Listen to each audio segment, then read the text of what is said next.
അടച്ചുപൂട്ടിയ ഉദ്യാനമാണ് എൻ്റെ സോദരി, മുദ്രവെച്ച നീരുറവയാണ് എൻ്റെ മണവാട്ടി. ഉത്തമഗീതം പുസ്തകത്തിലെ 4-ാം അധ്യായം 12-ാം വാക്യമാണ്.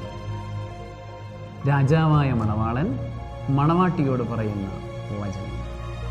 എന്താണ് അടച്ചുപൂട്ടിയ ഉദ്യാനം എന്ന് പറയുന്നത്? ആ നാട്ടിൽ ഒരുപാട് ഉദ്യാനങ്ങളുണ്ട്, ഒരുപാട് പൂന്തോട്ടങ്ങളുണ്ട്. പക്ഷേ രാജാവിന് വേണ്ടി മാത്രമായിട്ടുള്ളൊരു പൂന്തോട്ടമുണ്ട്. അത് മറ്റാർക്കും പ്രവേശനമില്ലാത്ത, അടച്ചു വെച്ചിരിക്കുന്ന, പൂട്ടിയിട്ടിരിക്കുന്ന ഒരു പൂന്തോട്ടമാണ്. അവിടെ മറ്റാർക്കും പ്രവേശനമില്ല.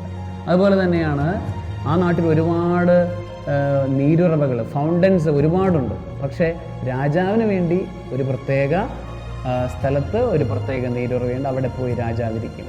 രാജാവ് അതിനെ കാണും. രാജാവ് അതിൻ്റെ സാന്നിധ്യം നുകരും. അതാണ് മുദ്രവെച്ച നീരുറവ എന്ന് പറയുന്നത്. അതെ, ദൈവം ഓരോ മനുഷ്യാത്മാവിനെയും ഇതുപോലെയാണ് കാണുന്നത്. ദൈവത്തിൻ്റെ സ്വന്തമായി, ദൈവത്തിന് വേണ്ടി മാത്രമുള്ളവളായി. പ്രിയപ്പെട്ട സഹോദര സഹോദരി, നീ ദൈവത്തിൻ്റെ അടച്ചുപൂട്ടിയ ഉദ്യാനമാണ്. നീ ദൈവത്തിൻ്റെ മുദ്രവെച്ച നീരുറവയാണ്. ആമേൻ.